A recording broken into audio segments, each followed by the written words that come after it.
Hey, what's going on, guys? It's Whittle. Welcome back to another video, and today I'm bringing you guys some more Star Wars Battlefront gameplay. Yes, that's right, 2 gameplays in a row of Star Wars Battlefront. I cannot get enough of this game, guys. For 10 years, I have waited for a remake of this game, and I'm absolutely loving this beta right now. I cannot stop playing it. I already have like 15 hours played on this beta, which actually isn't a lot compared to what I could have if I didn't have to work. But I'm telling you guys, this game is... I am mind blown by everything. The sounds, the visuals. I mean, look at the map right now. We're playing on the map called Sullust. This is the game mode called Drop Zone. And look at this detail in this map. The ash, the rocks, everything. Look at this. Like, look at the light reflecting off of the rocks right here.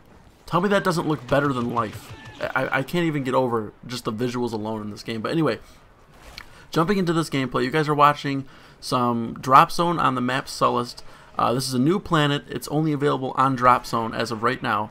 And it's a pretty competitive game type, and I'm actually really loving it. Me and my friends are loving it. It's 8 on 8, and I mean, in a way, it's like team deathmatch, but you have to capture an objective. And when a drop pad hits the ground, you have to go and capture it and stay by it and defend it. And the team that can do that gets like 3 little star card reward things out of it. And it's just really, really, really fun, and I would highly recommend it if you want some really good gun-on-gun action, because Walker Assault is very fun, don't get me wrong, but there's a lot of vehicles, a lot of, you know, bullcrap deaths that you can die from that you can't really control. This is more a very gun-on-gun skill-based gameplay, and this is why I'm uploading it. I ended up going 30-2 in this gameplay, and let me just say, every time that me and my friends play this game mode on this map, we destroy. And I'm not talking just win, I'm talking we absolutely decimate the competition. I mean, as you can see right now, we're already destroying these kids, but we get into a full 8 on 8 lobby and the other team just leaves halfway through the game. I mean, I'm talking every game me and 4 of my friends are going like 20-1, 20-5. Like, it's just crazy. I mean, I don't even know if it's because the people suck this bad, or it's because they're not playing it right, or maybe we're just that good. But I mean, I'm not trying to sound like super bragging right now. I'm just saying it's just crazy to see how after years of not playing, my friends haven't played this game in years. I've been playing it, actually. The last time I played it was a month ago on the PS2. But I mean, I'm just saying, coming into this game and just being able to pick it up like I never stopped is just crazy. And it's just so fun. I ended up going on like a 27 kill streak this game, guys. And I have other gameplays where I went like 17-0, 20-0. I'll be uploading some of that stuff too. And I just want to talk about a few things real quick. So obviously, you know, a lot of people on Twitter, there's always going to be complaints, and a lot of people are saying that they're not doing that good at Battlefront. They're getting frustrated, they're getting destroyed in certain things. One of the big things I'm actually thinking that could be a problem too is, I think a lot of people, and maybe some of you guys, are actually trying to play this like Call of Duty. Now, I know it has a first-person mode, but that doesn't mean that it's going to play just like Call of Duty. If you haven't played Battlefront before, I'm going to tell you right now, and I'm going to honestly suggest that you play this game in third-person mode. The original Battlefronts on PS2, Battlefront 1 and 2, were set in third person. You could have a first-person option, but they started you in third person because that's how it was originally supposed to be played. That's how the developers wanted you to play it. And it's just the best experience playing it in third person. So that's definitely going to give you the fun factor, and it's a little more difficult in third person, but I'm telling you, if you get used to it, it's unreal. It's so fun, and that's how I always play it. And I'm telling you, that's how you should play it if you want the best experience. Another thing is that I've been seeing people complain about is the map sizes, and this is actually happening a lot. Like I said, I'm friends with one of the developers on Twitter, Vincent, and he's the global community manager. And he sees a lot of what's going on with, you know, people. He's the one that's like in charge of like seeing complaints and like seeing the feedback of the beta. And one of the biggest things that I'm seeing is people were complaining about the map sizes as well. People were saying that Sullust was too small of a map, and I don't think people are understanding what DICE was trying to do with these maps. This is just one game mode, Drop Zone. In each game mode, you'll be able to play most of these maps, but different sizes and different variations of the map.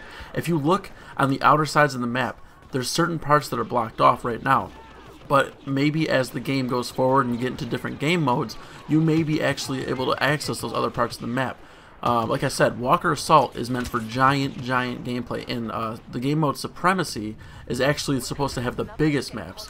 So when you're playing a game mode like Drop Zone, it's only 8 on 8. Of course, they need to make the maps a little smaller to keep flow and keep very fast-paced action going on. And personally, I don't think Sullust is a small map. I love the size of this map because it keeps perfect flow. You kill the enemy and you know where you can, if you're really good at reading spawns, you can get there within 30 seconds to get them again, like I'm doing right now. And I don't think the map sizes are small, so keep in mind that there is like 8 other game modes. You got Blast, which is team deathmatch. That's 10 on 10. Guarantee you the maps will be about this size or a little bigger. You have Supremacy, which is pretty much the original Battlefront 1 and 2 big game mode, and that has the biggest maps on it, the absolute most biggest maps you can play in Battlefront. So definitely keep in mind that different game modes are going to have different size maps. The last thing I wanted to touch on with you guys was Walker Assault, and I know a lot of people were complaining about it being unfair if you were on the Rebels side. Now, at first, it does feel like this. It does feel like if you're on the Rebels side, you have a huge disadvantage because, I mean, you don't have any vehicles except for like an X-Wing or a Y-Wing or something like that.